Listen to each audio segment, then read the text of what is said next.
Amis du lundi, hardi, bonjour et bienvenue pour la rentrée du rendez-vous de la réinformation. Cela fait plaisir de vous retrouver pour dire du mal de tous les gauchistes qui nous ennuient et pour s'écharper évidemment joyeusement autour de la table. Les plus attentifs, et notamment ceux qui me le demandaient depuis un certain temps, auront noté un nouveau générique que j'aime beaucoup et qui rappellera sûrement de belles pages et de belles images sépia aux plus anciens d'entre nous. Et au plus récent, peut-être une idée de série à regarder. Appel pour savoir, pour donner la solution. C'est assez facile. Oui, normalement c'est assez facile, effectivement. Il faut avoir plus de 40 ans déjà. Hein.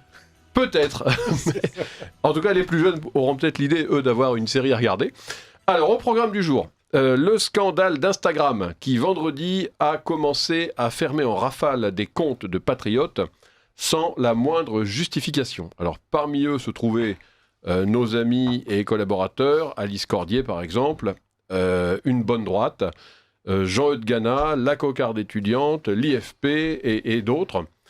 Cette attaque donc, qui s'est produite absolument sans le moindre motif, alors que les propriétaires des comptes n'avaient rigoureusement rien fait de répréhensible, a déclenché, heureusement, une levée de boucliers dans notre famille de pensée. On a eu des réactions donc, d'Éric Zemmour, Sarah Knafo, Damien Rieu, Julien Rochdy, Charles Prats, Marguerite Stern, Arthur de Vatrigan et beaucoup d'autres également. Et nous ferons un point donc, ce soir sur les différentes réactions et les actions à venir pour dénoncer ce genre de dérive liberticide. Rigolade, ensuite. Rigolade avec la constitution du gouvernement qui tourne à la blague belge ou à la comédie italienne, c'est selon. On le sait, Macron a fait pire que la 4ème République et son Premier ministre démissionnaire, Gabriel Attal, est toujours retenu en otage à l'hôtel de Matignon. Alors, à votre avis, est-ce qu'il y aura de la neige et un gouvernement à Noël? Nous essaierons d'y répondre dans un instant. Combien de temps faudra-t-il pour que saute ce gouvernement? Et, question subsidiaire, suffit-il donc d'être contre l'extrême droite, entre énormes guillemets, pour parvenir à s'entendre? Eh bien, manifestement, rien n'est moins sûr. International ensuite, avec les élections américaines, où on a vu le petit miracle d'un bourricot se transformer en cheval de course sous l'œil admiratif des caméras et des commentateurs. Alors, miracle, puisque malgré le respect minimum qu'on lui doit à Madame Kamala Harris est un être humain, c'est une dame, on la respecte, il faut bien quand même admettre que son propre camp n'hésitait pas à la traiter de fainéante et de personne aussi terne que limitée, jusqu'à ce que Joe Biden donc, soit poussé dans les orties. Alors, nous verrons donc si tout le monde s'était trompé sur le compte de Kamala Harris et qu'en réalité... Kamalité, Jane, Blabla Harris, et que Blabla Harris donc est une étoile méconnue, ou si elle a simplement bénéficié d'un traitement de choc en matière de communication pour la faire apparaître pour ce qu'elle n'est pas. Alors on a bien fait croire, rappelez-vous, pendant des jours et même des semaines, que Joe Biden jouissait de tous ses moyens, alors que manifestement aujourd'hui tout le monde explique qu'il était complètement déficient. Alors, nous reviendrons ensuite sur un événement extrêmement important de l'été, qui aura peut-être une portée historique, et qui en tout cas marque, je pense, un tournant dans la vie politique anglaise. Je veux parler des émeutes contre l'insécurité et l'injustice sociale causées par l'immigration de masse en Angleterre, et notamment la répression absolument brutale et impitoyable des autorités contre les manifestants blancs qui ont protesté donc contre l'immigration extra-européenne. S'il nous reste du temps, il faudra également dire un mot de la révolution au Bangladesh, qui a provoqué la chute du gouvernement, c'est quand même impressionnant, et qui s'est cristallisée et déroulée au nom, je vous le donne en mille, de la lutte contre la discrimination positive. C'est quand même tout à fait intéressant. Et entre cela donc, et la révolte des Anglais, on voit qu'il y a quelques signes d'espoir. Et pour parler de tous ces sujets, j'ai le plaisir, en ce jour de rentrée, avec Françoise, d'accueillir les insurgés de la réinformation, avec Xavier Van Lierde qui va nous rejoindre, Philippe Ménard, directeur de Politique Magazine, Charles-Henri Deslois, écrivain, Patrick Goffman, journaliste écrivain, bonsoir, et Maître Pierre Gentillet, qui est avec nous par la caméra, et enfin donc Alexandra, qui est la plus jeune donatrice de Radio Courtoisie, et qui, pour sa générosité l'an dernier, a gagné le droit d'assister et de participer à une émission. Alors si elle en a envie, vous pourrez peut-être l'entendre lire quelques messages avec Françoise. Alors, comme toujours, chers auditeurs, vos messages, vos questions, vos remarques, vos critiques sont les bienvenus au 01 46 51 00 85 ou par courriel à courtoisie@rc.fr, 01 46 51 00 85 ou courtoisie@rc.fr. Alors, bienvenue à tous donc, et on commence, si vous voulez bien, par cette incroyable offensive d'Instagram contre les comptes patriotes. Depuis le 21 août, donc, il y a très peu de temps finalement, le réseau social Instagram, qui dépend du groupe Meta de l'oligarque Mark Zuckerberg, a lancé une vague de suppression de comptes patriotes qui a été joliment euphémisée par l'expression « suspension définitive ». Ce qui est un joli oxymore, puisque, a priori, une suspension ne peut pas être définitive, mais c'était pour ne pas dire suppression, peut-être. Alors, parmi les comptes frappés d'interdiction, je le rappelle, donc Alice Cordier, la cocarde étudiante, Occidentis, Jean-Eudes Gana, Livre Noir, des associations militantes comme Luminis, Octorum, Une Bonne Droite, l'IFP ou l'ASLA. Alors là, c'est très paradoxal en plus, parce que l'ASLA, c'est l'association de soutien aux lanceurs d'alerte, et eux, ils se font frapper parce qu'ils défendent la liberté. Alors, je voulais qu'on commence peut-être cette séquence avec Pierre Gentillet. Pierre Gentillet, est-ce que vous nous entendez bien ? Oui, très bien. Parfait. Bonjour, merci d'être avec nous. Alors, est-ce que vous pouvez nous dire un peu, nous faire part de votre point de vue sur cette situation ? Je dirais deux types de points de vue. Peut-être un point de vue juridique, c'est ce que vous attendez de moi avant tout, et un point de vue politique, les deux étant, à mon avis, intimement liés. Sur un plan juridique, c'est assez clair, hein. Ce qui s'est passé ces derniers jours, c'est une discrimination. Alors, cette discrimination, dès l'instant qu'elle touche des opposants politiques situés à droite, on en parle un peu moins dans la presse mainstream, mais il n'empêche que même du point de vue pénal, puisqu'il s'agit ici de droit pénal, hein, je vous le dis, il s'agit d'une discrimination, puisque le code pénal, vous pouvez aller regarder l'article 225-1 du code pénal et suivant, et vous y verrez que toute discrimination fondée sur une opinion politique réelle ou supposée est constitutive d'un délit. Ce qui veut accessoirement dire que la personne en direct, puisque nous sommes en droit pénal, donc ce sont les personnes physiques directement également qui peuvent être responsables, c'est-à-dire que le modérateur, le ou les modérateurs qui ont pris ces décisions de censure, encourent une peine de prison et d'amende. Outre la responsabilité qui peut être aussi mise directement sur la société Meta, qui, vous savez, est cette gigantesque société qui contrôle à la fois Instagram, Facebook et un certain nombre d'autres réseaux sociaux. Donc c'est une évidente discrimination. Alors derrière, il y aura sans aucun doute une bataille juridique à mener, mais ça ne fait pas beaucoup de doute. Alors, ce que va nous répondre Facebook, c'est la même chose, Meta, Instagram, oui. c'est que Instagram a édicté une charte qui est une charte des valeurs et une charte à la fois de bonne conduite des pratiques, des publications sur le réseau. Et ça ne vous surprendra guère, dans cette charte, il est indiqué que tous les propos, toutes les attitudes qui incitent à la haine, nous revenons encore sur cette notion toujours aussi floue et indéfinissable juridiquement qu'est la haine. La haine est un concept qui n'est pas un concept objectif, qui n'est pas un concept juridique.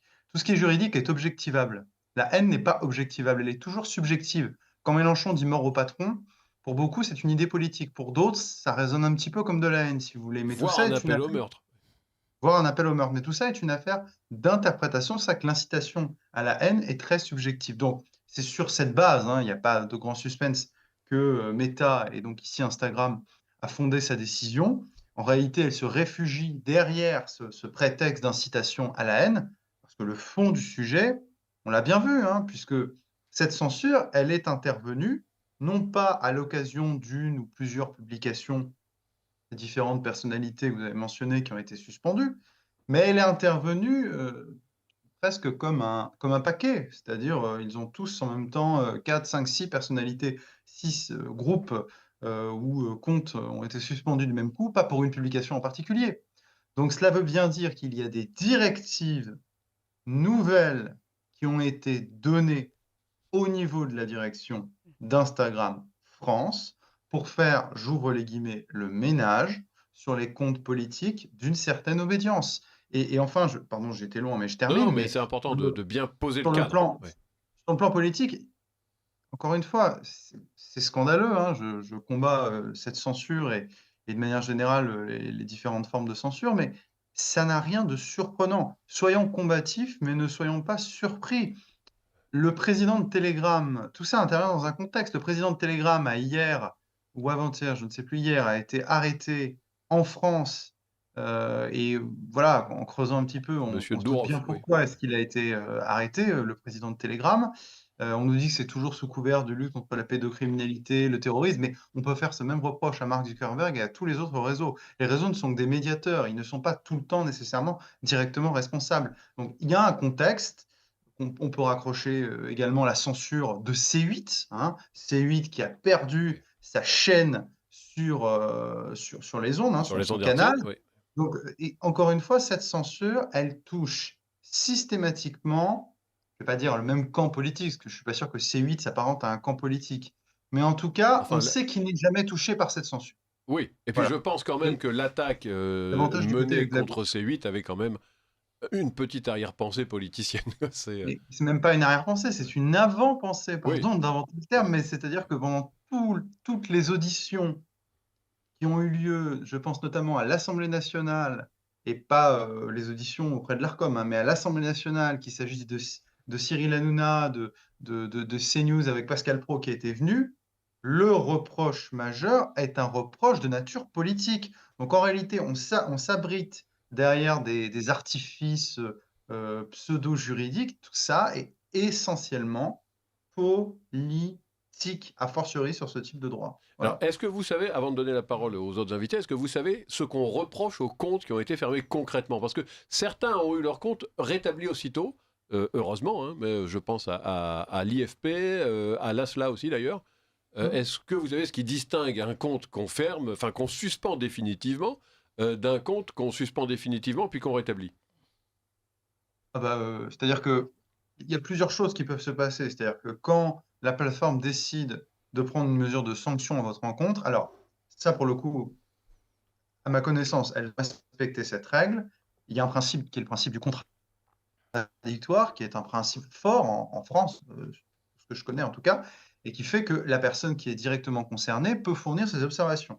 Si vous allez voir sur la page Facebook, le compte Twitter de Nemesis ou des différents groupes que vous avez mentionnés, ils partagent l'avis de censure, c'est-à-dire la photo, et vous avez dans ce petit descriptif la possibilité de faire appel, évidemment auprès du service interne d'Instagram, pour un réexamen. Alors peut-être, je ne connais pas tous les détails pour chacun des comptes, mais peut-être que ce qui s'est passé, c'est simplement qu'il y a eu un réexamen et que ce réexamen, non pas par magie, mais peut-être sous l'effet de la pression politique et médiatique, a conduit à une réintégration.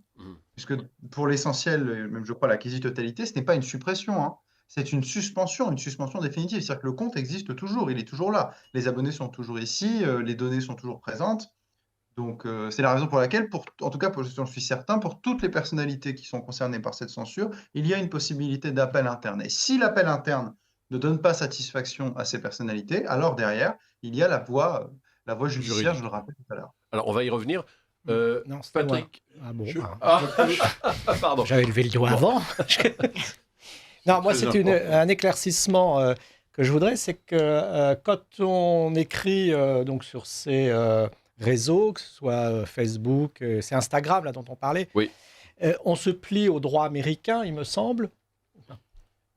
Alors non, c'est comment dire, c'est-à-dire que vous avez évidemment la cellule mère, Meta, la société mère, elle est basée aux États-Unis, probablement même d'ailleurs au Delaware, mais peu importe, elle est basée aux États-Unis. Mais vous avez une société française, vous avez Facebook France, vous avez Instagram France, et ce sont ces sociétés-là qui sont directement responsables sur le territoire du réseau qui se déploie, et par conséquent, elles sont soumises aux règles du droit français et notamment des directives, ça il faut en parler, des directives européennes, et on en a beaucoup parlé. Souvenez-vous des coups de menton des commissaires européens, en particulier M. Breton, contre Elon Musk et contre les GAFAM, en disant attention, il va falloir respecter les règles que nous édictons en matière de liberté d'expression. Donc tout ça se rattache à des règles françaises et éventuellement européennes. mais à ma connaissance, n'ont pas des règles de droit D'accord. américain. Alors, donc, si c'est des droits, des règles françaises, ce qui est illégal ici peut être légal aux États-Unis et vice-versa. Enfin, bon. Vérité Alors, en deçà des Pyrénées, erreur au-delà. Ici, voilà. c'est le cas. Alors, deuxième chose, c'est une entreprise privée. C'est de droit privé. D'accord. Et alors, Bien sûr. alors là, je vais me faire l'avocat du diable, si je puis dire. C'est que moi, je vois ça comme un média. Donc, comme un. Alors, après, vous me direz si c'est considéré comme une mission universelle, comme comme est la téléphonie, etc. Quel que soit l'opérateur, ils ont un devoir De retransmission. de retransmission, enfin des obligations. Mais après tout, comme c'est pas le seul, c'est un petit peu comme si je voulais écrire, je dis n'importe quoi, une tribune dans Le Monde, et que Le Monde, de façon arbitraire, me disait bah non, vous n'avez pas droit à la parole dans notre journal, et sans même se justifier. Qu'est-ce qui fait que dans un organe de presse, alors évidemment moins important comme Le Monde, même si c'est un grand journal national, on peut m'interdire de façon arbitraire la parole. Après tout, je m'en offusquerai pas, ils font ce qu'ils veulent. Et pourquoi pas une entreprise privée, même si c'est un réseau social mondial. C'est là où Et pour une raison toute simple, c'est parce que, encore une fois, il faut fonctionner par analogie. C'est-à-dire que vous faites, à mon sens, une analogie qui n'est pas possible entre le média et un réseau social de type Instagram ou Facebook. En réalité, et c'est là où on sent le malaise, c'est là où on sent que Ah oui, le droit justement, est affiné, n'est pas assez clair sur ces précis. outils relativement nouveaux, c'est que c'est un forum. Ce sont des forums et c'est comme ça qu'on les a pris. Les censures, qu'il s'agisse de Twitter, beaucoup moins en ce moment, qu'il s'agisse de X, pardon, je suis un peu vieux, mais d'Instagram ou de Facebook, ces censures-là, en fait, elles interviennent sur des espaces qui sont des espaces publics de discussion et qui s'apparentent en réalité à des forums D'accord. Donc ce et serait. pas à des médias. Et c'est la raison pour laquelle la plateforme ne peut pas tout faire. Et que nous sommes ici, à la différence d'un média type Le Monde que vous mentionniez, face à un service. Je m'explique. Quand, par exemple, vous prenez sur... alors ça, je raisonne par analogie. Je n'ai pas toute la certitude juridique du propos, parce qu'encore une fois, c'est un droit qui est très compliqué, parce que c'est un Ah droit oui. qui est nécessaire. Mais si vous prenez quelqu'un qui est, je ne sais pas, entrepreneur, voyez, qui se base pour sa communication, pour faire son chiffre d'affaires sur les réseaux sociaux, et il y en a, et qui le lendemain, du jour au lendemain, pour une raison X ou Y politique, est censuré, bah, vous comprenez bien qu'ici, on le prive d'accès à un service. On est d'accord. Un Un instant, je donne service. on va donner C'est la sur parole ce fondement qu'on un peut instant attaquer. à Patrick et ensuite à Philippe Ménard. Oui, un seul instant, rassurez-vous, je ne vais pas monopoliser la parole un quart d'heure, puisque je veux seulement témoigner de la fantaisie, pour ne pas dire de l'arbitraire qui règne dans le domaine dont nous parlons. J'ai un blog affilié à blog.stop, et il y a quelques années, pouf, plus de son, plus d'image, on me le coupe. Je proteste auprès du serveur. 1 heure après, j'ai été rétabli avec des excuses. Maintenant, je ne prétends pas ni expliquer le phénomène, ni interviewer, prendre la direction du débat pendant 1 heure. Vous avez le bras long. Je sais pas. Non, comment vous expliquez ça? Ah ben, j'espérais que vous alliez me l'expliquer, ou que Ah, Maître pardon. Gentillet allait l'expliquer. Non, mais donc ils ont chargé d'un service universel, en fait. C'est Mais comme la non, en fait, téléphonie. c'est pas du Philippe tout Ménard. ça. Pardonnez-moi. D'abord, Ah, c'est vous- une, vous d'abord, c'est une vous entreprise énervez privée. pas. Alors, Mais non, mais c'est une entreprise privée Pas et tout ce n'est à pas un média. Et en fait, si on suit le débat depuis plusieurs années, en fait, en permanence, le législateur essaie de caractériser les réseaux sociaux comme Instagram, Facebook, X, comme étant justement des éditeurs et non pas juste de purs forums, autrement dit comme ayant une responsabilité éditoriale et tous les réseaux passent leur vie à expliquer non, pas du tout, nous n'avons pas de responsabilité éditoriale. Et donc, le point de la suspension des comptes sur X, naguère sur Facebook, sur Instagram en l'occurrence, et c'est à chaque fois de dire si vous êtes une entreprise privée qui proposait un service et qui d'ailleurs fait en sorte que les gens qui utilisent ce service acceptent les conditions d'utilisation de ce service, dont le fait de se soumettre aux obscurs standards de la communauté. Voilà, après tout, justement, ce n'est pas un service public, c'est un service privé avec un accès gratuit parce que vous payez autrement le fait de jouir de ce service. Mais nous ne sommes pas éditeurs et justement, chaque fois que vous suspendez un compte pour des raisons qui sont évidemment politiques, vous agissez comme des éditeurs, et donc c'est à ce moment-là où vous renoncez en fait à la prétendue neutralité qui est la vôtre. Et c'est tout l'enjeu du débat. Il y a quelque chose qui serait absolument passionnant, c'est que régulièrement on demande à Instagram de dire pourquoi est-ce qu'ils n'ont pas suspendu le compte de tel prédicateur islamiste, le compte de tel antifasciste qui prêche la haine. Comme question, c'est ce que Maître Gentil est incapable d'y répondre en fait, puisque justement, ça fait plusieurs années que l'ensemble des législateurs mondiaux discutent de la chose. Donc, et justement, comme Maître Gentillet n'est pas un amateur, il ne va pas trancher lui tout seul un débat qui en fait existe depuis plusieurs années. Il ne s'agit pas de trancher, il s'agit de comprendre juridiquement. Alors, justement, pour comprendre juridiquement, encore faut-il être... il n'est plus avocat, mais juge de paix. Pour une bonne partie, non, mais je suis très content, j'ai un très bon avocat sur le plateau. Je rajouterais simplement une chose, c'est que pour que les avocats puissent intervenir, encore faut-il que le cadre juridique soit clair. Or, le cadre juridique n'est pas clair, il est balbutiant en la matière. Et la seule tendance, je dis bien la seule tendance que l'on voit depuis plusieurs années, qui émane notamment de la réglementation européenne, c'est effectivement, comme ça a été dit sur le plateau, de mettre une responsabilité d'éditeur aux plateformes et de les tenir pour responsables des différents contenus, ce qui est des contenus publiés par vous, par moi, par tout le monde ou par un fou, par exemple, et ce qui est une manière pour eux, évidemment, de mettre une certaine pression indirectement sur ces GAFAM pour les pousser à censurer ce qu'on appelle de l'incitation à la haine. Et chacun sait ici, autour de ce plateau, ce que cela signifie, l'incitation à la haine, et en particulier toutes les interprétations particulièrement fallacieuses qu'on peut faire autour de ce concept qui est un concept mais proprement non juridique. Voilà, c'est le fond de l'affaire, en fait, il est là. Et comme c'est mal défini juridiquement, on n'y arrive pas. Voilà. Alors, il y a un autre point.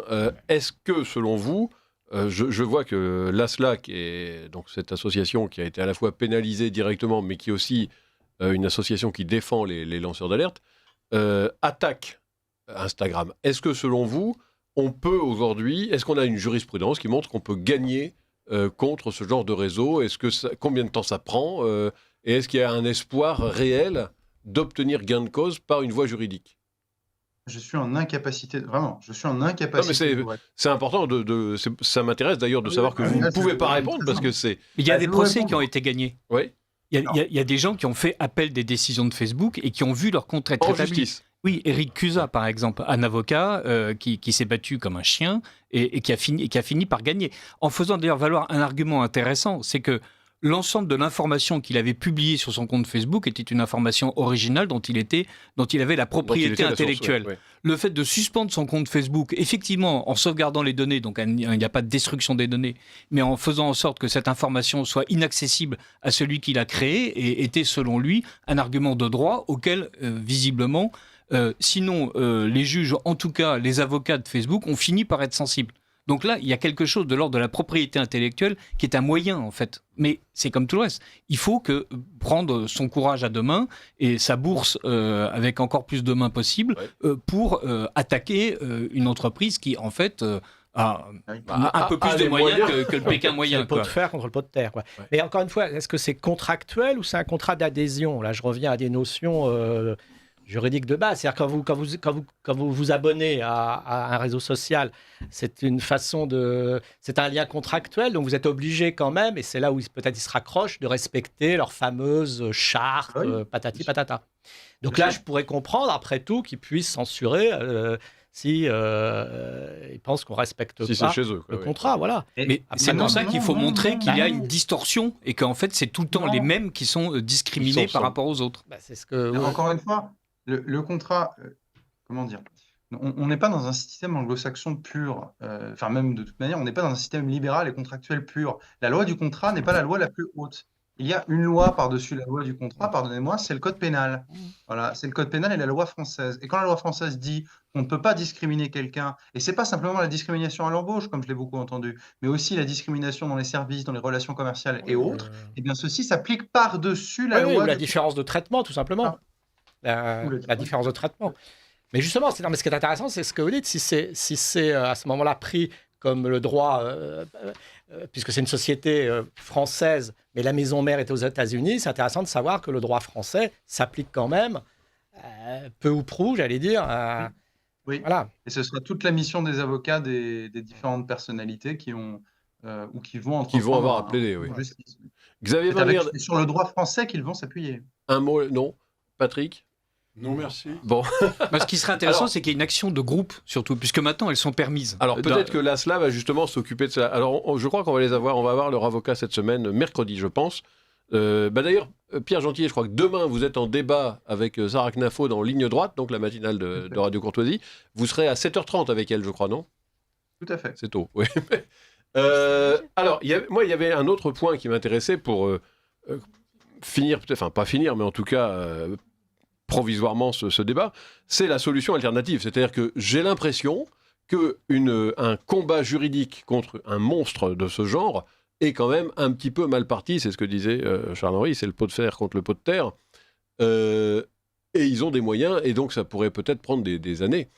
Est-ce qu'il ne serait pas intéressant, là je lance un appel aux milliardaires qui nous écoutent, mais de lancer une solution alternative, c'est-à-dire de créer, de la même manière qu'un milliardaire a décidé d'avoir des médias indépendants de droite qui lui appartiennent, de créer des réseaux sociaux de droite, un peu comme Social Trust, donc, qui a existé, qui est le média de Trump, ou bien Getter, qui a été aussi pendant un temps une alternative, alors qu'il n'a pas vécu, mais une alternative à Twitter avant son rachat par Elon Musk.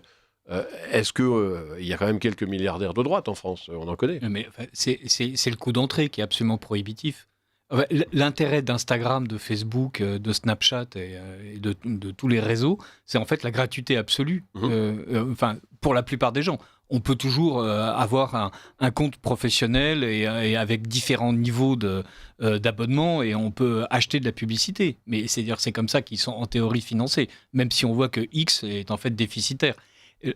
Créer un réseau social à partir de rien, en ayant des fonctionnalités aussi simples et aussi intuitives, comme disent les brochures publicitaires, et en tout cas les bannières publicitaires de ces réseaux, c'est quelque chose qui est de l'ordre du milliard et du milliard et du milliard.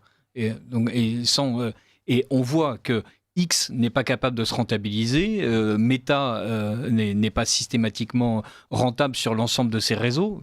C'est un pari absolument fou. Si Elon Musk a décidé de se payer Twitter pour une somme totalement prohibitive et de le flinguer en cours de route, c'est justement parce qu'étant riche à plus de 100 milliards, il pouvait se permettre d'en gâcher 40.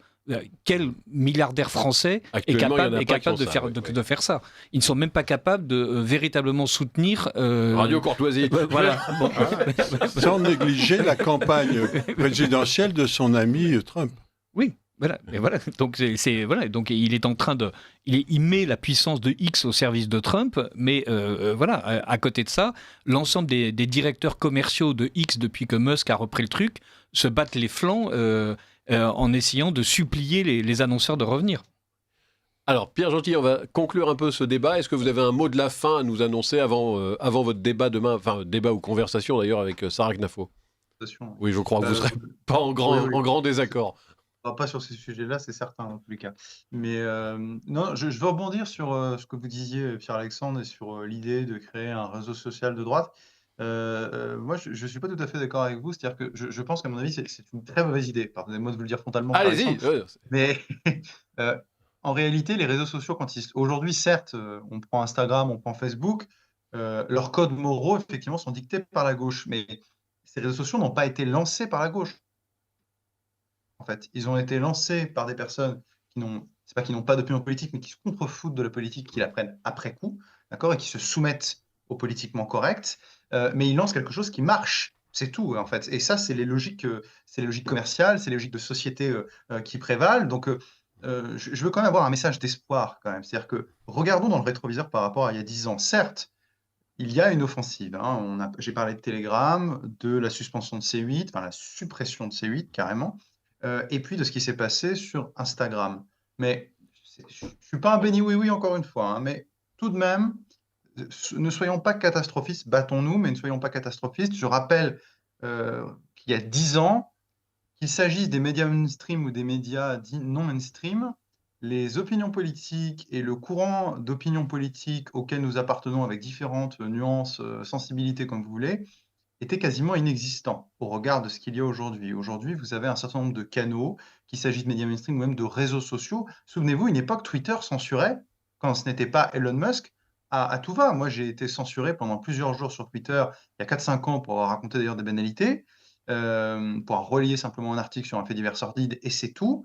Et regardez aujourd'hui comme l'évolution s'est faite. Donc voilà, je veux juste avoir un message d'espoir, sans être un oui, c'est tout.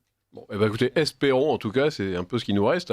En tout cas, je donne rendez-vous aux auditeurs de Radio Courtoisie donc demain matin 7h30 pour entendre la suite du débat donc entre Pierre Gentillet et Sarah Knafo sur Ligne Droite. Merci beaucoup Pierre et à bientôt. Bonne journée. Alors, Bonne journée, à bientôt. on va lire quelques messages d'auditeurs si vous voulez bien pour leur donner la parole. Un auditeur de Radio Courtoisie. Question de quelqu'un qui n'est pas sur les réseaux sociaux, donc ignorant. Comment se fait-il que les gens censurés ne fassent un bras d'honneur et n'aillent chez un concurrent, par exemple le franco-russe Pavel Machin, bien courtoisement. Pavel Dourov. Alors en fait, Pavel, je pense que c'est simplement parce que ce sont des réseaux sociaux différents avec des fonctionnalités différentes et des objectifs différents. Mais c'est même pas un réseau social, c'est une Telegram, messagerie, c'est une messagerie privée. Oui. Autrement dit, on n'a aucune audience. Ah, on peut en avoir. On peut avoir des chaînes avec et du surtout, public. on ne bénéficie absolument pas de l'audience qui existe. L'intérêt d'avoir un compte Instagram, c'est que n'importe qui est susceptible de tomber sur vous et que vous pouvez diffuser. Oui. C'est-à-dire, si vous allez sur une messagerie privée et cryptée, vous pouvez effectivement ne recruter que les gens qui sont déjà d'accord et que vous connaissez déjà. Oui, donc c'est comme si la personne disait, puisque le Figaro ne veut pas publier l'article, autant que vous envoyiez vous-même une lettre par la poste aux 153 personnes que vous connaissez. Oui. Une fois, la concurrence aurait du bon. Comme vous disiez, si quelqu'un était capable de créer d'autres réseaux de tendances différentes. Mais c'est vrai qu'hélas, Alors, un autre auditeur de Radio Courtoisie, dans la série des censures, le journal en ligne François vient de perdre son agrément fiscal qui permet de déduire des impôts une part des dons ou cotisations. Le motif est qu'il serait dangereux pour la santé des Français. Selon la Direction générale de la santé. Effectivement. Pardon, est-ce que c'est vrai? Non. C'est quoi cette Non, blague? ça me semble n'importe quoi. Il a perdu sa commission paritaire parce qu'on considère que c'est un média complotiste, etc. Donc c'est pour des raisons purement politiques. Peut-être que c'est pour la santé, au sens où vous mentale. êtes contre La le santé Covid. mentale, oui. Non, peut-être aussi parce qu'ils ont Anti-vax. peut-être été Oui, anti-vax. Mais voilà, mais c'est le complotisme. Oui. Voilà, Alors, c'est pas le ministère de la Santé qui... Il faut arrêter de dire anti-vax. Effectivement, il ne dit cet ciblait. auditeur, quand on rappelle que Mme van der Leyen a pu détruire sa correspondance personnelle avec M. Bourla, tout en traitant de façon totalement opaque des contrats de milliards d'euros sur des produits non testés, on ressent un malaise physique mais aussi mental, en se demandant dans quel monde parallèle on est tombé. Les temps vont être durs. Il faut bien camoufler la déconfiture économique et la défaite totale de l'OTAN contre la Russie et faire gober la prochaine panique autour de la variole du singe. Tout cela justifie bien une censure. Et un autre message d'une faire lire à auditrice de Alexandra. Radio Courtoisie. Bonsoir. Bonsoir à tous et bonne reprise. Amicalement vôtre, que de souvenirs avec cette série tournée sur la Côte d'Azur, à Saint-Jean-Cap-Ferrat par exemple. Excellent choix musical. Que les succès, le flegme et l'humour des personnages de Roger Moore et Tony Curtis soient vôtres pour cette rentrée. Le président nous a fait peur avec ses messages alarmants durant cette année. Pas moi, Macron. Non. Ah, moi Ah, pardon. Oui, je crois que c'est les messages sur Radio Courtoisie. Ligne droite allait peut-être être supprimée. Pardon. Alors. On allait tous être licenciés. Oui. C'est ça. J'ai même modestement contribué au financement de la radio de peur de ne plus entendre ma chère ligne droite qui aide à penser. Ouf, l'équipe vaillante était de retour ce matin. Bravo et comme toujours, courtoisement vôtre. Bravo. Eh ben, un grand merci déjà à cet auditeur et un grand merci également à Alexandra. Alors je vais répondre effectivement, parce que c'est vrai que depuis juin, en fait, j'ai essayé de sonner un peu l'alarme en expliquant que nous n'étions pas à jour dans notre budget. Et en fait, chaque année, on fait un budget prévisionnel. Et malheureusement, malheureusement ou heureusement, en tout cas, c'est ainsi. L'enchaînement des élections nous a vraiment forcé à faire beaucoup plus de dépenses que prévu pour apporter une information de qualité à nos auditeurs. Et nous n'étions plus du tout dans les clous. Et là, se posait simplement notre capacité à financer des salaires. Parce que y a des gens tout le monde n'est pas bénévole à la radio, c'est évident, c'est normal. Et là, nous étions en grande difficulté pour essayer de bien boucler notre budget. Et Dieu merci, et merci aux auditeurs également, beaucoup d'entre eux ont réagi. et nous ont aidés. Donc là, nous ne sommes pas encore intégralement sortis d'affaires, mais ça prend bonne forme et voilà, on a pu lancer la matinale, on a pu surtout recruter les gens nécessaires pour y participer et c'est extrêmement important. Donc un grand merci à tous. Et d'ailleurs, on va écouter un petit peu de publicité privée, de publicité interne. Vous aimez Radio Courtoisie, mais vous n'avez jamais donné, même pas 5 €? Arrêtez de laisser payer les autres à votre place. Faites un don maintenant sur soutenir.radiocourtoisie.fr ou envoyez votre chèque au 61 boulevard Murat, 75 016 Paris. Et vous verrez, vous vous sentirez mieux. Oui, chers auditeurs, voilà, j'espère que vous vous sentirez mieux. J'espère que si parmi vous, il y en a qui n'avaient jamais donné et qui l'ont fait pendant ce mois d'août, ils se sentent mieux. Et avant de se demander pourquoi est-ce que Emmanuel Macron ne trouve pas de Premier ministre, eh bien, nous allons remercier justement certains des auditeurs qui nous ont aidés, qui nous permettent d'exister, qui nous permettent de vous offrir ces émissions jour et nuit, matin et soir, parce que Radio Courtoisie, vous le savez, est une vraie radio qui tourne 24 heures sur 24 et pas une web radio qui peut simplement s'arrêter une fois de temps en temps, reprendre, etc. On a vraiment de vraies obligations, notamment face à l'Arcom.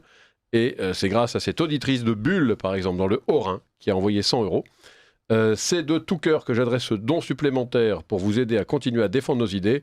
Merci pour votre modification déterminée dans ce combat au service de la France réelle, avec une actualité politique tendue et dans un contexte économique défavorable, où la justice et l'amour fraternel sont absents. Ma vive reconnaissance pour votre inlassable dévouement au service de Radio Courtoisie. Chère madame, un immense merci à vous surtout. Un auditeur de Cachan, dans le Val d'Oise. Non, Cachan, c'est dans les Hauts-de-Seine. Dans les Hauts-de-Seine, oui. 92. Qui envoie 70 €. Puis-je me permettre un souhait? C'est de retrouver les émissions du dimanche matin, le Saint du jour. Si possible, un extrait d'Évangile. Merci pour tout. Eh bien, écoutez, figurez-vous, chers auditeurs, que c'est le cas à partir de dimanche, d'hier en fait. Les émissions du Saint du jour sont revenues, sont à nouveau diffusées, donc vous pouvez... C'est dans mon agenda, alors c'est vraiment pas un exploit. Hein. C'est vrai. Eh bien, écoutez... si même l'athée Patrick Goffman le sait, voilà. Donc n'hésitez pas, voilà, maintenant c'est possible, on est revenu à la programmation antérieure et on prévoit également des émissions plutôt de catéchisme pour adultes qui nous seront prodiguées par un abbé fameux et réputé, mais bon, on attend qu'il ait fait sa première avant de donner son nom pour ne pas l'embêter s'il n'y arrive pas. Un auditeur de Bad Kreuznach en Allemagne qui envoie 100 €. Je vous fais parvenir mon soutien à votre radio. Merci de continuer votre travail de réinformation. Avec le temps, la politique Mossad qui va survenir après les élections, la voix de Radio Courtoisie sera précieuse. Notre démocratie est bien mal en point. Notre drame, c'est que la caste politico-médiatique a fait sécession avec le pays réel. Cela n'augure rien de bien pour l'avenir de notre pays. Eh bien, effectivement, mais nous sommes là, et nous sommes là grâce à vous, chers auditeurs. Une auditrice de Paris qui envoie 50 €. Je vous écoute depuis si longtemps et j'espère encore jusqu'à ma fin. 93 printemps. Tenez bon, merci et bon courage particulièrement à l'équipe du matin lors de la réinformation, bien cordialement. Eh bien, chère auditrice, un immense merci et vous pouvez compter sur nous, tenez bon vous aussi, et échangeons, parlons-nous encore longtemps. Une auditrice de Clairvaux, et non Clairvaux, donc, dans la Creuse, qui envoie 50 €. Je renouvelle ma cotisation annuelle à notre chère radio, malgré mes divergences envers la légende du général de Gaulle, qui semble encore fasciner les hommes de droite. Il faut l'union, c'est cela l'essentiel. Merci pour tout, merci pour votre savoir, et particulièrement la jeunesse du matin, elle est extraordinaire. Eh bien écoutez, c'est bien notre avis, donc un immense merci à vous, et alors sincèrement, je pense que la question du général de Gaulle est quand même assez largement débattue à Radio Courtoisie. Il y a des gaullistes, mais aujourd'hui tout le monde est gaulliste. Alors, même si les gens ne savent pas ce que c'est vraiment que le gaullisme, mais il y a aussi pas mal de non-gaullistes ou d'anti-gaullistes. Une auditrice de Jouy-en-Josas qui envoie 100 €. Un grand merci pour la réinformation que vous nous apportez chaque jour. Eh bien, chère auditrice, c'est très simple. Cette réinformation que nous apportons chaque jour, c'est parce que vous nous aidez comme vous le faites maintenant. Donc, c'est grâce à vous. Ouais. Un immense merci. Et maintenant, on va dire du mal de Macron. Alors, pourquoi Macron ne trouve pas de Premier ministre? Emmanuel Macron, donc, vous le savez, et son Premier ministre démissionnaire ont dépassé le record de la 4e République. C'est quand même assez solide. Qui comptait une vacance du pouvoir, je crois, de 38 jours. Nous n'en sommes pas donc aux 2 ans d'absence du gouvernement belge, mais on voit mal qui voudrait se lancer aujourd'hui dans l'aventure, même si apparemment il y a des candidats. Et surtout, qui pourrait s'y maintenir pour faire autre chose qu'un tour de piste, un peu de figuration, et pour satisfaire un petit orgueil bien humain, mais bon, finalement, un peu improductif. Alors, on a vu que le scénario de Lucie Casse-Tête, je sais pas comment on dit, Casse-Tête. On dit casse-tête, je confirme. Ouais. Je suis correcteur de Casse-Tête, métier. maintenant on a casse-tête. Excuse-moi, je disais, je suis correcteur de métier quand même. Oui, Donc, Casse-Tête. suivez-moi, On dit casse-tête. casse-tête. Voilà. Ouais. Donc ce scénario s'étiole. Donc il y avait une certaine continuité républicaine, pourtant, puisque comme son prédécesseur Gabriel Attal, elle a vraiment tenu à nous faire savoir qu'elle était homosexuelle. Puisque manifestement, c'est ça la continuité C'est républicaine. une condition pour être. Je me dis qu'elle a dû C'est une preuve de compétence. elle a en tout dû cas. le penser, puisqu'elle a tenu à faire la une, je crois, de Paris Match, ou je ne sais plus quel. Ah non, ou Challenge, je ne sais plus. Ah non, ça c'est Borne qui avait dit dans le Challenge. Bon, Ou encore une autre. Enfin, bref. Je n'ai pas, vous me pardonnerez, Président, je n'ai pas tenu le registre des coming Des out, révélations. des Voilà. révélations sexuelles des hommes politiques qui nous prouvent à chaque Ah, y a- fois que ah, y a que des leur lignées. compétence tient en fait, entièrement dans leur culotte. c'est une lignée qu'il ne fallait pas rompre, c'est ça? Peut-être, oui. Bah oui, a peut-être, priori. oui. C'est une forme de nouvelle dynastie. C'est ça, Oui, une C'est lignée. une dynastie. Ah, avec une alternance néanmoins. Oui, normal. Peut-être que c'est un moyen de faire diversion en ce qui concerne son bilan à la ville de Paris. Ah, Parce que si elle doit Patrick Hoffman. l'accomplir à la nation, le proche à la nation, on peut commencer à pleurer tout de suite. Ah bah oui. Vous avez un petit mot à nous dire peut-être sur son bilan? Elle gère quoi déjà? Elle gère les finances de les la ville de finances Paris. de la ville, Finances oui. de Ah oui, Paris, oui, quand qui même. sont Ah bah c'est des peu, budgets de... peu solides. Je crois que j'ai c'est l'impression. 11 milliards de dettes. Quelqu'un d'autre, Pas mal. Quelqu'un le sait. La ville de Paris est endettée de 11 milliards, ou je me trompe? Oui, non, Patrick a parfaitement raison. Elle est surendettée au point d'ailleurs que des gens se demandaient dans quelle mesure on n'allait pas la mettre sous tutelle. Voilà, donc parlons plutôt de sa sexualité. Bah oui, C'est vrai. Le sexe des anges. Voilà. Mais bon, c'est pas un ange. Alors, à votre avis, déjà, la gauche a-t-elle une chance d'avoir un Premier ministre? Je crois que Emmanuel Macron doit bientôt se prononcer, on ne sait pas. Et surtout, pourquoi faire? Mais c'est surtout que, Charles Henriot. par défaut, on voit que Premier ministre, ça ne sert pas à grand-chose. Parce que la preuve, on peut s'en passer. Et Macron est très content parce qu'il aime bien tout décider seul. Et là, comme il n'a pas de vrai Premier ministre, il a comme ils disent, un Premier ministre démissionnaire, donc sans mission. Et ça l'arrange. Donc il joue la montre. Alors, au-delà de la plaisanterie en disant tant mieux, ils font moins d'âneries, parce que c'est vrai qu'après tout, quand il n'y a pas de ministre, les choses ne vont pas plus mal en tout cas. Elles vont déjà pas mal, mais ils ne peuvent pas prendre de mauvaises décisions puisqu'ils n'en prennent pas. Mais plus grave que ça, ça veut dire qu'en fait, tout se décide ailleurs. C'est-à-dire qu'en fait, un gouvernement en France, il ne sert plus à grand-chose. Tout se décide à Bruxelles. Et là, c'est là où on voit que, j'en termine, c'est là où on voit que c'est une comédie, tout ça. Alors, Xavier Van Leer n'est pas d'accord.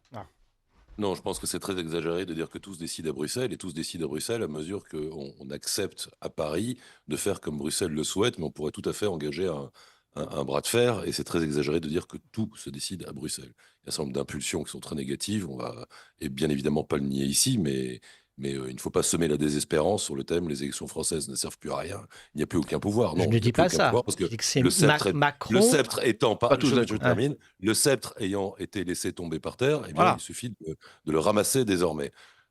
Sur ces questions-là, je trouve que la situation de blocage complet dans laquelle nous nous trouvons, dans lequel se trouve le pays, souligne que le fameux Front républicain a permis de faire perdre le Rassemblement national et la dynamique qui était la sienne, mais il n'a pas permis de faire gagner qui que ce soit d'autre. D'où la situation de blocage. En fait, ce Front républicain est quelque chose d'artificiel qui a réussi à transformer quand même un mode d'élection qui est fait pour dégager des majorités. C'est-à-dire que c'est quand même assez inédit sous la Ve République qu'on ne dégage pas de majorité, parce que le mode de scrutin est fait pour dégager des majorités assez franches. Et ce processus non sincère de Front républicain a abouti à ce blocage. La seule issue possible pour avoir un gouvernement, ça aurait été de laisser le jeu se dérouler en sincérité, et pas avec un Front républicain qui rassemble des gens qui ne sont pas d'accord entre eux. C'est-à-dire que certes, l'ensemble de ces forces coalisées a réussi à faire perdre le RN, mais il n'a pas à constituer une nouvelle majorité. Donc en fait, tout ça va probablement se se résoudre, du moins espérons-le, lors des prochaines législatives, mais qui, selon la Constitution, ne peuvent avoir lieu que dans une dizaine de mois maintenant, ou 11 mois. Donc c'est assez calamiteux. Et je pense que, contrairement à ce qu'on disait, tout ne se décide pas à Bruxelles. On a un budget, une situation absolument à sortir, une situation absolument catastrophique. Certes, les affaires courantes peuvent continuer, mais la France a besoin, à l'évidence, de réformes de fond sur un grand nombre de sujets qui ne pourront pas être menés. Donc c'est un an de perdu et c'est assez... Oui, vous savez bien que le budget, c'est les hauts fonctionnaires qui le font. Là où je suis d'accord, c'est qu'il n'y a pas d'impulsion politique. Mais de toute façon, Macron, lui, obéit à ce qu'on lui dit, à Van der Leyen, et voilà, c'est tout. Oui, parce qu'il l'accepte. Oui, voilà, il l'accepte. C'est même pas qu'il l'accepte, c'est qu'il appelle de tous ses voeux le gouvernement européen. Il n'est pas soumis malgré lui à la tutelle bruxelloise. Il fait en sorte que cette tutelle bruxelloise étende son empire de plus en plus sur l'ensemble des gouvernements européens. On a l'impression du souhait d'un gouvernement de technocrates comme en Italie, finalement. J'ai l'impression qu'on aspire, que Macron aspire à cela. Macron, en fait, déteste la démocratie. Alors, on serait prêt à le louer pour ça, sauf qu'évidemment, ce qu'il propose à la place est pire. Et il a à chaque fois fait en sorte de montrer que les partis politiques étaient une idée dépassée.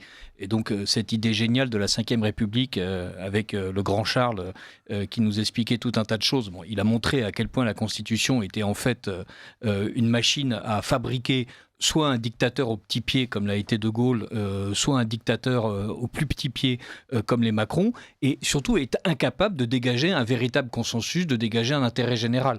Là, il tient enfin l'occasion de montrer que puisque tous les partis politiques ne sont pas capables de s'entendre, lui va pouvoir piocher des êtres d'élite aussi intelligents que Gabriel Attal, aussi valeureux que Bruno Le Maire, aussi compétents que Blanquer, voilà, et donc au Blanquer, je parle sous le contrôle vigilant de Patrick. C'est absolument. Voilà. Et il y a effectivement cette possibilité, ou au contraire, il va nous sortir un truc complètement aberrant en filant les clés du camion à la gauche. Et avec la droite qui, comme d'habitude, ne sera pas capable de s'entendre. Là, on a la dernière proposition en cours. Enfin, il y en a deux qui se combattent. C'est Gabriel Attal qui a proposé un gouvernement d'union nationale et républicaine, parce que tout est républicain aujourd'hui, donc qui en gros va du Parti socialiste au LR non-ciotiste, Canal Collabo, et ensuite on a Jean-Luc Mélenchon, qui a peut-être été plus fin, qui propose un gouvernement, donc Nouveau Front Populaire, sans participation de la France Insoumise, mais avec son soutien. Ça m'a l'air plus fin. Ça m'a rappelé, Xavier Van Lier, je ne sais pas si ça vous l'a rappelé aussi, les régionales de 98, quand le Front National avait réussi à faire quand même une vraie faille dans le mécanisme du Front républicain, en proposant un soutien sans participation à l'élection de certains présidents de région qui acceptaient de mettre en œuvre un certain nombre de points non négociables du programme du Front National de l'époque. Jacques Blanc, notamment. Jacques Blanc, Charles Millon, Jean-Pierre Soisson et peut-être un autre. Ça leur a été assez... ils l'ont payé assez cher. Ouais. Mais en tout cas, ils avaient vraiment réussi à déstabiliser le système pendant plusieurs semaines et ils ont accessoirement réussi à faire élire des présidents de région qui se sont tenus à leur engagement. Donc c'était quand même une vraie victoire politique. Donc est-ce que, à votre avis... quelle est la meilleure solution ? Est-ce qu'il y en a une qui a une chance entre le gouvernement républicain de Gabriel Attal limité à sa pomme et ses petits potes, et Jean-Luc Mélenchon qui, un peu vicieusement, un peu habilement, propose un gouvernement Nouveau Front Populaire ? Est-ce que ce même gouvernement a une chance ? Alors, déjà, une partie, Philippe Hénard, ensuite Xavier. Une partie des acteurs politiques ont déjà répondu que même sans le soutien de LFI, il était hors de question que le programme du Nouveau Front Populaire soit appliqué. Et donc, ils étaient prêts à combattre de toutes leurs forces ceux qu'ils avaient fait élire. Oui, mais c'est quand même rigolo. Xavier Van Lier l'a parfaitement exprimé. De toute façon, ce Front républicain ne servait qu'à une chose, à empêcher le RN d'arriver au pouvoir. Et après, chacun maintenant découvre que le NFP a un programme économique aberrant et un programme de haine d'ailleurs de classe absolument stupéfiant. Et par ailleurs, je ne sais pas ils sont allés chercher du côté de 1998 et du Rassemblement national. Ils sont plutôt allés chercher du côté du Front populaire et donc de cette magnifique période qui a abouti à 1939, qui est le soutien, le fait que les communistes avaient décidé de soutenir sans participer et ce qui leur permettait d'ailleurs, si jamais le gouvernement fonctionnait, d'expliquer que c'était bien grâce à eux, et que si le gouvernement ne fonctionnait pas, que justement il n'y avait pas mis les doigts. Donc, mais je parle là aussi sous le contrôle de la deuxième casquette de Patrick, qui est un véritable historien des gauches, lui. Philippe, vous avez dit tout à l'heure quelque chose qui m'a un peu étonné, c'est vous ne pouvez pas reprocher à De Gaulle d'être soi-disant un anti-démocrate, vous avez même parlé de dictateur au petit pied, alors qu'il a donné la parole au peuple, lui. C'est-à-dire qu'il était contre, justement, la République des partis. Là, s'est combattu pour que ce ne soit pas justement la 4e République. Et en plus, il n'était pas spécialement amateur des machins, comme il disait, de hauts fonctionnaires. Donc je trouve que c'est quand même la politique qui a eu quand même droit de citer avec De Gaulle. Bon, tout le monde n'est pas De Gaulle, tout le monde ne bénéficie pas d'une aura, etc., etc. Ça, c'est vrai. Est-ce que l'on croit qu'à mon âge... Oui, je vais commencer une carrière de dictateur. Bon, là-dessus... quand on voit la manière dont il a réglé certaines affaires, oui, c'était effectivement de la pure dictature, ne serait-ce d'ailleurs que quand il a violé la constitution de la 4e. Mais si vous avez l'impression que ce n'est pas être un dictateur que de foutre au panier une constitution... Non, parce qu'il s'appuyait sur le peuple. C'est pas ça une dictature. Oui, mais si, une dictature, c'est une dictature qui s'appuie sur le peuple. Pas forcément. Non. Là, justement, Macron, lui, est un totalitaire. Je dirais pas une dictature. Macron fait du totalitarisme. Mais il ne s'applique pas sur le peuple, justement. Beaucoup d'analystes considèrent que Macron a un discours populiste, justement, en expliquant que les appareils des partis et les corps intermédiaires sont des obstacles à la communion libre qu'il entend avoir avec le peuple et qu'il réussit magnifiquement avec Twitch et ce genre de sottises. C'est vrai, mais sauf qu'il applique ses directives d'en haut. Donc, c'est pas du tout populaire. Pour en revenir au sujet. Oui, pour en revenir au sujet. Alors moi, je suis pas du tout d'accord avec l'idée qu'il y aurait une espèce de communion entre Macron et le peuple. Macron est vomi par une très grande partie de la population, et chacun peut s'en rendre compte quasiment au quotidien. Parce que quand même, c'est pas un tribun de la plèbe qui est accueilli à bras ouverts par le peuple à chaque fois qu'il se déplace. Donc quand il se déplace, il faut qu'il soit accompagné par des compagnies républicaines de sécurité qui bouclent les quartiers entiers, les villes de ses habitants, etc. Et personne n'a dit ça, Xavier. Non, j'ai entendu parler de communion. Non, j'ai dit que le discours de Macron était celui-là. Je n'ai pas dit que c'était une réalité. Un discours. Oui, mais moi-même, j'ai entretenu des communions absolument extraordinaires avec des actrices célèbres dans mes rêves. Non, c'est pas possible tout ça. Alors, en revanche, pour revenir, sur l'écran noir de mes nuits blanches, comme disait l'autre. C'est beau. Non. Moi, je me fais du cinéma. Voilà, c'est du Nougaro.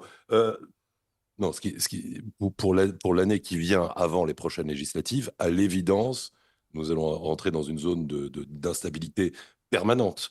C'est-à-dire que peut-être qu'on arrivera à sortir un Premier ministre du chapeau, il tiendra quelques semaines, au mieux quelques mois, il se prendra une motion de censure aussitôt qu'il voudra aborder les choses sérieuses. Et les choses sérieuses, nous l'évoquions au début de notre conversation, ça va être de l'établissement d'un budget qui permette de sortir la France de la situation de quasi-faillite dans laquelle elle se trouve. Et là, les arbitrages vont devoir se faire. Et entre les promesses qui ont été celles du NFP et la réalité implacable de la situation financière française, eh bien, ça ne tiendra pas. Ça ne tiendra pas. Et d'ailleurs, c'est souhaitable que ça ne tienne pas, parce qu'ils vont nous mener dans une situation de sujétion totale au marché, ces cons-là, alors qu'ils prétendent justement nous en sortir. Donc oui, il y a un an où on pourra avoir cette conversation tous les lundis. Tous les lundis, oui. Alors, sauf peut-être, parce qu'on parlait de dictateur au petit pied et de constitution, mais le général de Gaulle, donc le président de Gaulle, dans l'article 16 de la Constitution, a permis au président de tenir face à une situation de crise grave et d'exercer en fait une forme de dictature. Alors je cite, si les institutions de la République, l'indépendance de la nation, l'intégrité du territoire et diverses autres choses sont menacées d'une manière grave et immédiate et que le fonctionnement régulier est interrompu, fonctionnement régulier du pouvoir, le président peut prendre, je cite, toutes les mesures exigées par les circonstances. Article 16. Ce serait une interprétation extrêmement extensive de l'article 16. Je ne pense pas qu'une crise... une crise sur le fait qu'on n'arrive pas à voter un budget, soit une circonstance exceptionnelle qui fasse qu'on puisse mettre en vigueur l'article 16 quand même. C'est une question qu'on se pose. C'est une question Ça- que les ça circule constitutionnalistes vraiment, se oui. posent depuis la dissolution ratée. Oui. Et avec surtout cette capacité incroyable qu'a le Conseil constitutionnel de valider n'importe quoi pourvu que ça puisse plaire à Macron. Parce qu'en fait, il faut l'aval du Conseil, mais il l'aurait sans difficulté. En fait, s'il explique que par sa faute, il ne dira pas que c'est par sa faute, mais qu'en Donc, gros, par la faute de ceux qui n'ont pas su de s'entendre. ceux qui n'ont pas su voter pour lui, le pays est complètement bloqué. Parce qu'objectivement, on ne voit pas quel gouvernement peut réellement tenir. Enfin, ça n'a presque aucune chance. Donc, il peut en arriver à dire, pendant un an, on renouvelle, avec l'accord du Conseil constitutionnel à la botte, le fonctionnement d'un gouvernement où, en gros, ça ne m'étonnerait pas qu'il le fasse. Ne serait-ce que parce que je pense qu'il est complètement agité, et je suis poli, et que l'idée de tester tous les boutons, comme un gamin, du pouvoir républicain pourrait le tenter. Ça ne m'étonnerait pas. Personne ne s'attendait à la dissolution. C'est vrai. Et puis surtout, personne ne s'attendait à la manière dont le gouvernement précédent a utilisé le 49.3. Le premier 49.3, oui. on était tous en train de pousser des couinements de porc qu'on égorge. Complètement. Évidemment, au 42e 49.3, on s'était un On peu est habitué à la habitué. chose. Quoi. Eh ben, l'article 16, moi, renouvelé tous les 30 jours par le Conseil constitutionnel comme une médication, ça ne m'étonnerait pas. Je ne dis pas que ça va se faire, mais je dis que si on est joueur, si on est un peu taquin, si on est un peu gamin, et qu'on est président, Allez, tiens, je vais m'amuser pourquoi un peu. pas. Allez, tiens, on n'a jamais essayé l'article 16. Mais oui, Oui, non, mais Si, peut on tout l'a imaginer. essayé, l'article 16. Oui, bon, dire, De puisque Gaulle, De Gaulle, lui. Non, mais lui, il n'a jamais essayé. Non. C'est un jour. Et après, sinon, il y a l'autre hypothèse, qui est ce que disait Jean-Luc Mélenchon, destitution, démission. Est-ce que quelqu'un y croit autour de cette table? Est-ce que Macron peut quitter la table? Non. Non. Pas du tout. Philippe Tout Mélenchon. devient tellement, Le pouvoir. tout est tellement dingue que tout devient possible, Il effectivement. faudra le traîner dehors par les pieds. Vous croyez? Oui. Bon. Alors, on va donner la parole aux auditeurs et ensuite on passera à notre bourricot devenu cheval de course, Kamala Harris. Une auditrice de Radio Courtoisie. Un psychiatre italien avait dit que Macron était un psychopathe. Comment se fait-il qu'il n'y ait pas un médecin militaire qui le fasse partir de l'Élysée? Ah bah La non. France en aurait grand besoin. Mais Ah non, on va pas remettre le pouvoir au médecin, merci. tous les hommes politiques sont psychotiques et névrotiques. Ouais. Voilà, il y a une étude fascinante qui était parue sur les présidents américains et qui prouvait que 40% d'entre eux avaient des troubles mentaux. Voilà, parce que de toute façon, l'exercice du pouvoir corrompt. Surtout en démocratie. Se réveiller un matin en disant je vais me présenter à la présidence de la République, déjà, ça prouve que mentalement, il y a quelque chose de très fort. Mais oui, il n'y a qu'à voir Voilà. Xavier Bertrand, je veux dire, c'est un exemple tragique. Ouais, François Bayrou. C'est vrai, oui. Voilà. Mais Xavier Bertrand, c'est peut-être encore pire, parce que l'agent d'assurance... Un autre auditeur de Radio Courtoisie, la Constitution aboutit au blocage actuel car elle implique la légitimité du pouvoir. La légitimité reposait sur l'existence d'une majorité que le système électoral très particulier à la République française était supposé dégager en dépit de l'éclatement atavique provoqué par les partis politiques. Or, il n'y a plus de légitimité, car même ce système n'a pu dégager une majorité. En dépit d'un scandaleux avantage, un ersatz d'alliance purement électorale. Dans ces conditions, imagine-t-on que De Gaulle aurait fait, lui qui a démissionné sur l'échec d'un référendum portant une question finalement mineure. Le président ne devrait-il pas démissionner pour débloquer le système, permettre une nouvelle élection législative avec une assemblée qui devrait se déclarer constituante dans la tradition bien établie des coups d'État permanents, chaud, tiède ou froid, comme les 26 modifications de ce texte, du fondamental dans un humour incontestable. Et un autre auditeur rappelle que Cachan est dans le Val-de-Marne, et moi j'avais dit dans les Hauts-de-Seine. Bon. Évidemment, c'est une erreur de ma part. C'est pas vous qui avez écrit le Non, texte, c'est le rédacteur du courrier. Alors, on va passer, si vous voulez bien, à notre sujet suivant, donc c'est Kamala Harris. Alors, Kamalita Jane. moi je la surnomme Blablabla Harris. Quelle amitié. Ouais. Quelle amitié. Alors, bravo. c'est la révolution de l'année en tout cas, enfin la révélation, pardon, c'est beau comme du Hollywood.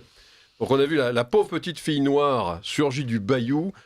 En vrai, c'est faux, hein, elle vient de Californie. Noire, jaune et blanche. Attention. Oui, parce qu'elle n'est pas tout à fait noire. Non, enfin, on va éviter de tomber dans le racisme. Ah, mais ce sont c'est- les noirs eux-mêmes qui le disent. C'est de la politique, parce que Et- une des raisons de la pousser en avant, c'est que justement, elle est tricolore. Blanche, noire et Et indienne. Et jaune. Et indienne. Et indienne, oui. Oui, enfin, par jaune, j'entends asiatique. Donc, et les brillants spin doctors, spécialistes électoraux du Parti démocrate, espèrent qu'elle va fédérer tous ces électorats tricolores. Bon, je finis, si on veut bien. Allez-y, président, je vous en prie. Mille pardons, président. Non. Vas-y, fais pas ton Macron. Ah, ouais. Alors non, je disais, voilà, la pauvre petite fille noire qui vient protéger les États-Unis, donc le monde, qui vient protéger du mâle blanc, éructant, fascistoïde, une sorte de King Kong peroxydé du haut de sa tour infernale, donc qui est Donald Trump. Et on voit aussi le scénario de la jeune femme noire contre le vieux mâle blond, la Cendrillon du wokisme californien contre le Sauron du suprémacisme blanc. Alors voilà, que vous inspire ce scénario? Est-ce que ça va marcher? Est-ce que les électeurs américains vont tomber dans le panneau ou vont marcher selon où on se place?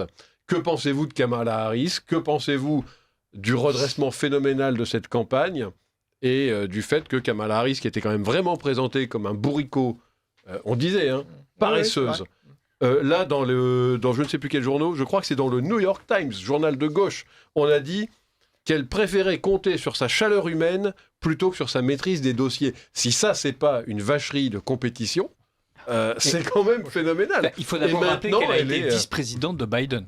Oui, voilà. La meilleure chose qu'il ait faite de son mandat, a-t-il dit. Un beau binôme. Jusqu'à ce que Biden décide de renoncer, tout le monde disait que Kamala Harris avait un bilan déplorable, et notamment sur un point qui était la maîtrise des frontières.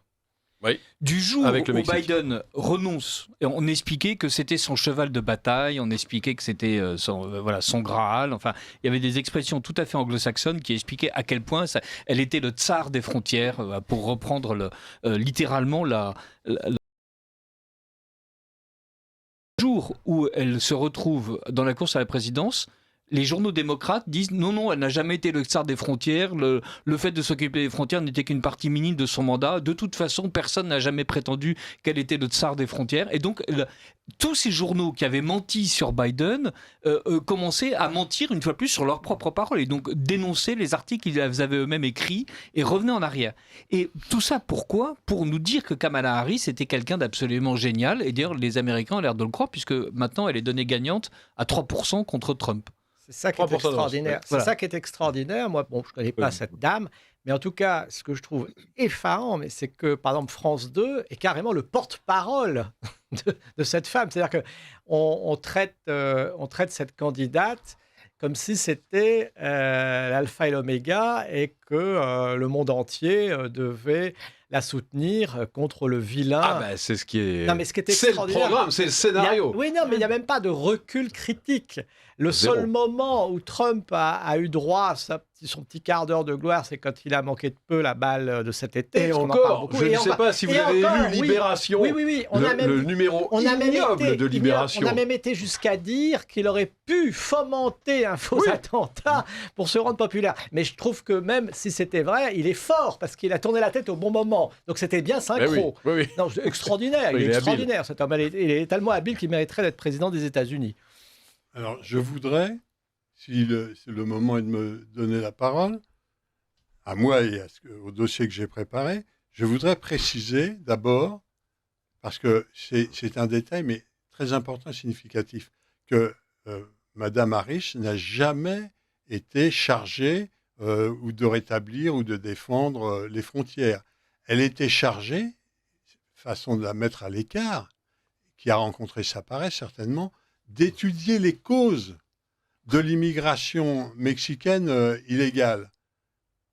Donc, elle les a étudiées fort bien, elle a rendu rapport sur rapport, mais elle n'a rien fait. Elle n'était pas censée faire quoi que ce soit. Non, mais je parlais de la manière dont la presse démocrate la présentait comme étant la spécialiste des frontières. Voilà. C'est un mensonge. Elle était chargée d'étudier les causes. Donc Biden se foutait d'elle ouvertement, d'elle et de sa paresse qu'il a rencontrée, dont il devait être au courant dès le début.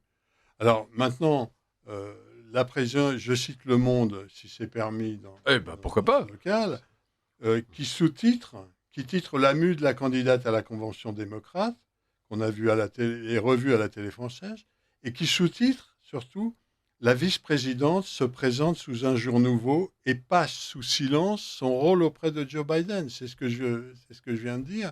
Rôle nul et non avenu. Alors, est-ce que, comme le président Bouclet a l'air de le penser, on est en train d'accomplir un miracle et de la transformer en pur sang? Non, on lui met une couverture en soie un peu brillante, assez brillante pour éblouir les pecnos de la Convention démocrate, mais ça s'arrête là.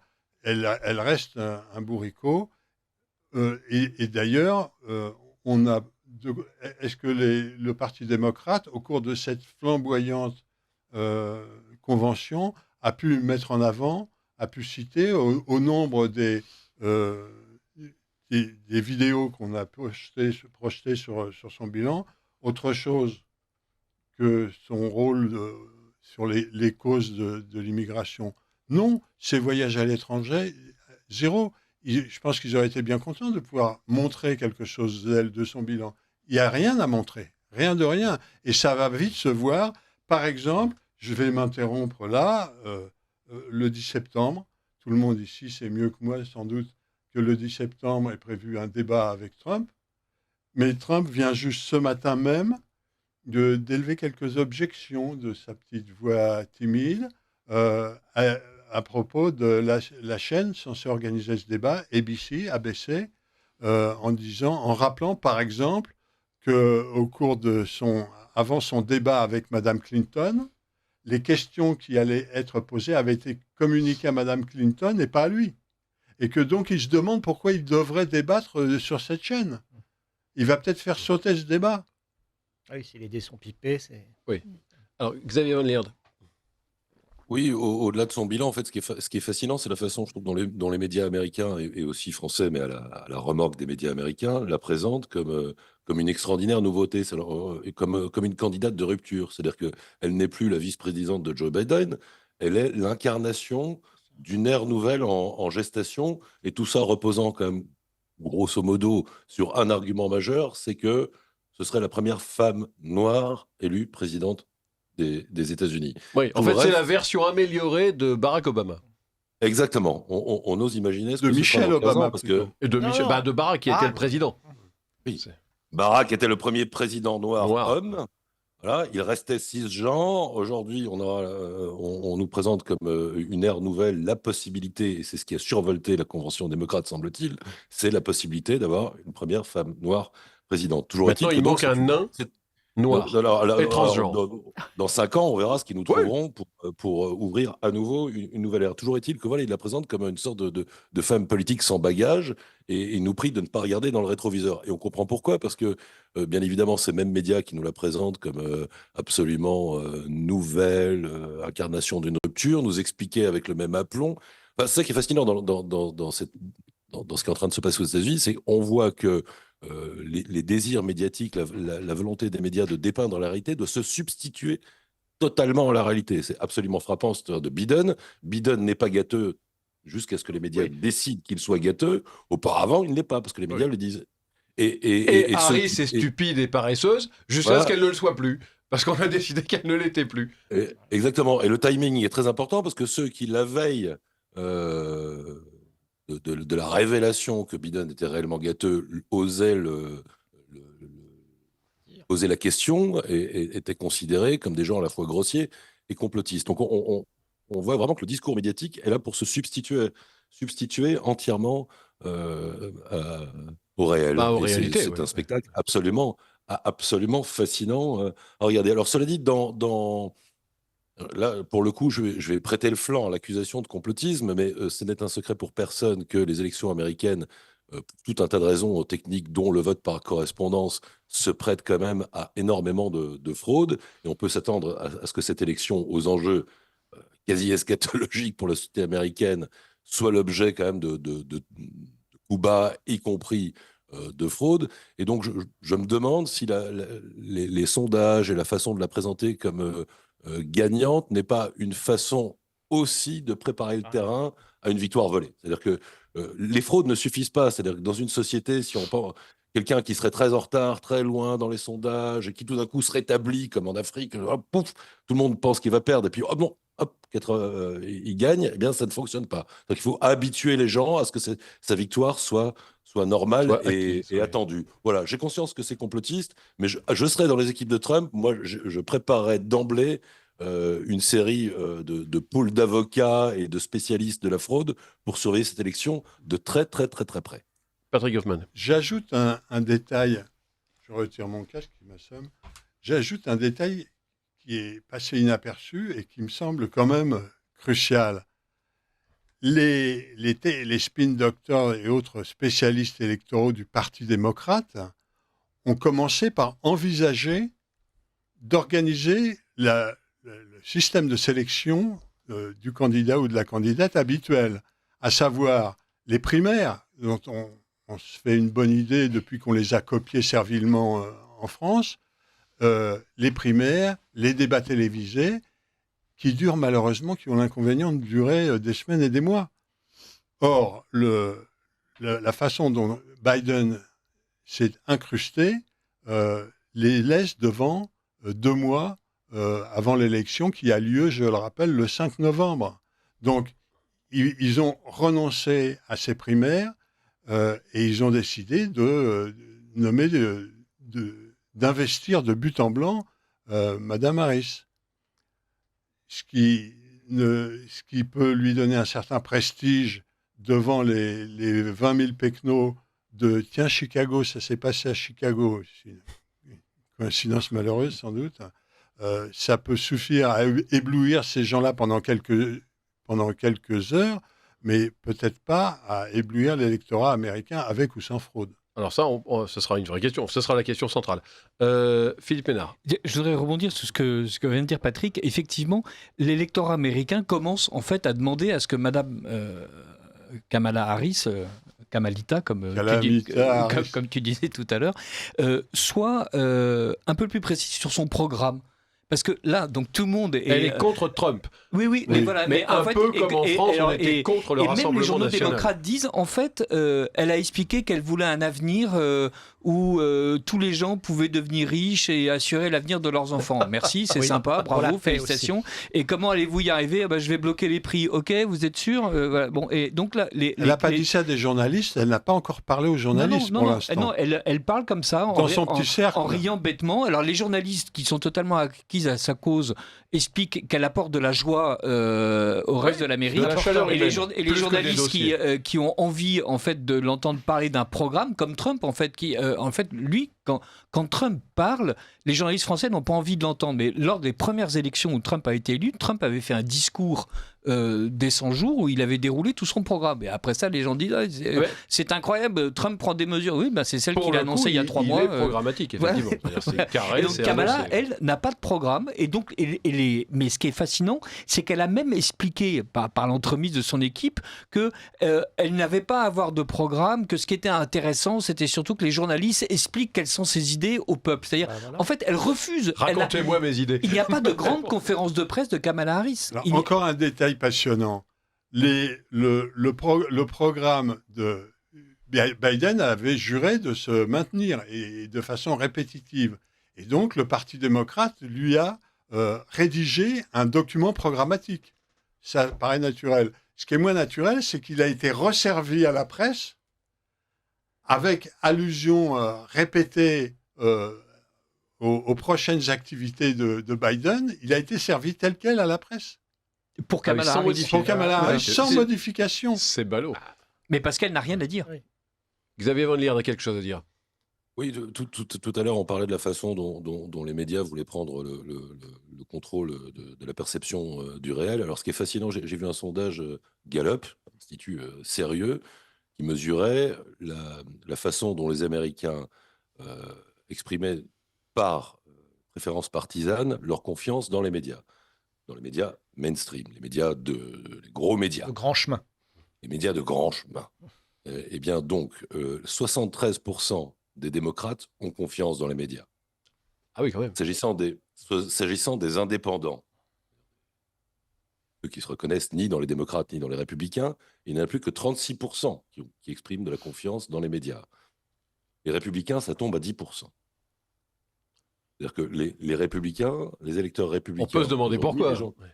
qui se définissent comme républicains sont des gens qui ont fait totalement sécession avec les médias de grand chemin et qui ne font plus confiance qu'aux médias alternatifs et aux équivalents américains de Radio Courtoisie. C'est intéressant parce qu'il y a une sécession très très importante, parce que malgré tout, bon, on dit que Kamala Harris va gagner, mais enfin bon, on est plutôt dans 50-50, en fait, on est face à une Amérique très divisée. Il y a plus de la moitié des Américains qui ne croient plus du tout dans les médias du système.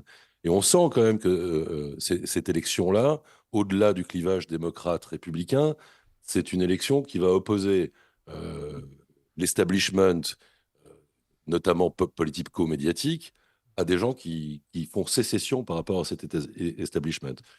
Et ça fait écho à ce que disait Patrick, c'est-à-dire que ce qui caractérise cet establishment, c'est une grande défiance à l'égard du peuple, à la fois dans le mode de désignation de leurs candidats, puisqu'ils se sont extraits des propres règles de désignation des candidats, puisque Biden avait été élu par le représentant du Parti démocrate. Pouf, on met tout ça à la poubelle et on passe à autre chose. Quant à Kamala, à l'évidence, c'est une sorte de marionnette, comme le pauvre Biden l'était devenu en raison de son état de santé, mentale. Et donc, on se rend compte petit à petit que cette élection, on va opposer, en gros, ce gros machin qu'on peut appeler l'establishment, tentaculaire, le système, qui réunit à la fois ce que les Américains appellent l'État profond et les infrastructures médiatiques, et de l'autre côté, le peuple désigné comme nauséabond, comme ici, nauséabond, malsain, pervers, méchant, raciste, bas du front. Qui s'en mange les pieds, qui pue des pieds comme Aurélie Apathy. Bref, populiste. Voilà. Le choix de cette candidate qui n'a pas de programme, qui est juste une petite incarnation, laisse quand même entendre que le pouvoir tel qu'elle l'exercerait pas toute seule. C'est-à-dire qu'elle serait une sorte de vitrine de quelque chose de beaucoup plus massif et qui a d'autres intérêts à défendre que simplement de dégager quelque chose qui est de l'ordre du bien commun. Voilà.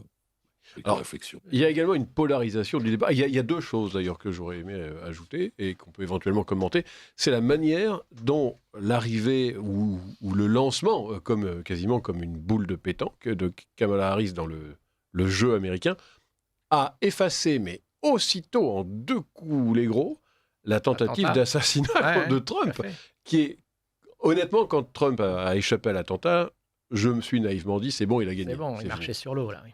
Et je pense que ce lancement de Harris a littéralement servi les choses. À effacer, à canceller, comme on dit chez eux, une vraie tentative d'assassinat, un vrai attentat contre un candidat dont plus personne ne parle. C'est-à-dire que type qu'on a quand même vraiment essayé de tuer, tout le monde s'en fout.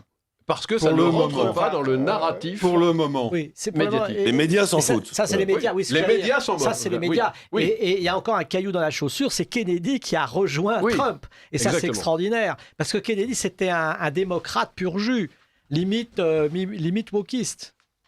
Alors que je laisse Patrick Hoffman un mot comme j'ai préparé, je suis fou de joie. Je vous ai servi la transition. Voilà. Merci, chers camarades, de pouvoir signaler quelques candidats dont nos médias, nous, ne parlent jamais. Je citerai simplement les noms de Jill Stein, Parti vert, l'écologiste de service, avec un kéfi autour du cou pendant qu'elle y est, pour faire bon poids. Chase Oliver, libertarien, 2%. Cornel West, un ancien Black Panther tout à fait hirsute. Et il y a même deux candidates du SWP, Socialist Workers Party, comme trotskiste. Ça vous plaît, ça? Le parti, oui, je suis enchanté. Bon, ils n'ont jamais eu plus de 90 000 voix pas mal. En se présentant à une dizaine d'élections présidentielles.